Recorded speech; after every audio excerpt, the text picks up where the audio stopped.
वैसे तो भगवान अपने धाम अयोध्या में विराजमान हो गए हैं, परंतु तुलसीदास द्वारा रचित कवितावली की श्रृंखला को आगे बढ़ाते हुए हम जनकपुरी में पहुंच गए हैं और भगवान इस समय जनकपुरी में हैं।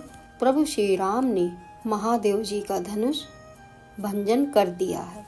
आगे तुलसीदास जी लिखते हैं, जब धनुष टूटा तो क्या हुआ। डिगति उर्वी अति गुरुवी सर्व पब्बै समुद्र सर, ब्याल बधिर तेहि काल विकल दिग्पाल चराचर, दिग्गयंत लरखरत परत, दस कंधु मुँह कखु भर, सुर विमान हिम भानु, भानु संघटत परस्पर, चौके बिरंची शंकर सहित, कोलु कमठु अहि कलमल्यो, ब्रह्मांड खंड कियो चंड धुनि, जबहि राम शिव धनु दल्यो। जिस समय प्रभु श्री राम ने शिव जी का धनुष तोड़ा, उस समय उसका प्रचंड शब्द ब्रह्मांड को पार कर गया और उसके आघात से सारे पर्वत, समुद्र और तालाबों के सहित अत्यंत भारी पृथ्वी डगमगाने लगी। सर्प बहिरे हो गए, संपूर्ण चराचर एवं इंद्र आदि दिक्पाल गण व्याकुल हो उठे, दिग्गज लड़खड़ाने लगे, रावण मुंह के बल गिरने लगा, देवताओं के विमान चंद्रमा और सूर्य आकाश में परस्पर टकराने लगे, महादेव जी सहित ब्रह्मा जी चौंक पड़े और वराह तथा शेष जी भी कलमला उठे।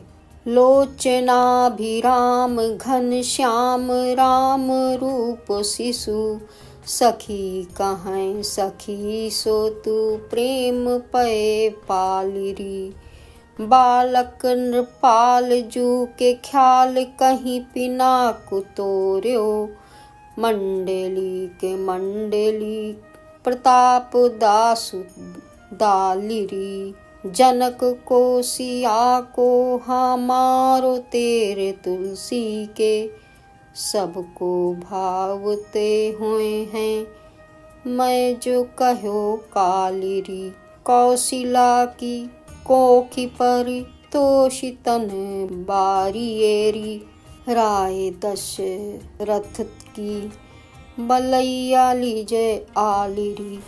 एक सखी दूसरी सखी से कहती है, रामचंद्र जी के इस नयन सुखदायक मेघ श्याम रूप शिशु का तू प्रेम रूपी दूत से पालन कर।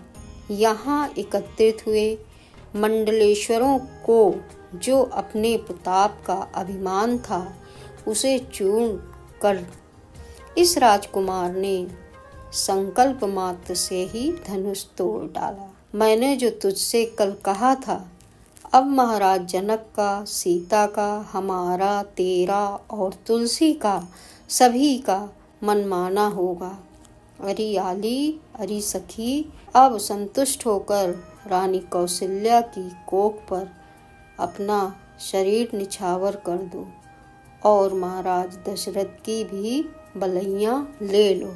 दोनों पदों का भावार्थ ये है कि जब प्रभु श्री राम ने भगवान शिव जी का धनुष भंजन किया तो पूरी पृथ्वी ही डगमगाने लगी और सारे देवतागण, दिक्पाल लोग अचंभित हो गए और जो अभिमान से भरे हुए राजा थे उनका अभिमान चकनाचूर हो गया और दशकंध दशानंत मुंह के बल गिर पड़ा। दूसरे पद में तुलसीदास जी कहते हैं कि सखी एक दूसरे से बात करते हुए कि जो प्रभु श्री राम हैं वो बड़े ही कोमल हैं, उनका स्वरूप बड़ा ही प्रेममय है, हम अपने प्रेम को निछावर कर दें। तुलसीदास जी कहते हैं जनक और सिया और स्वयं तुलसीदास जी के मन का हो गया। और इतनी भावुक होते हुए सखी कहती हैं कि कौशल्या की कोख पर हम अपने तन को वार दें, हम अपने अर्थात अपने शरीर को ही वार दें। जय श्री राम, जय श्री राम, जय जय श्री राम।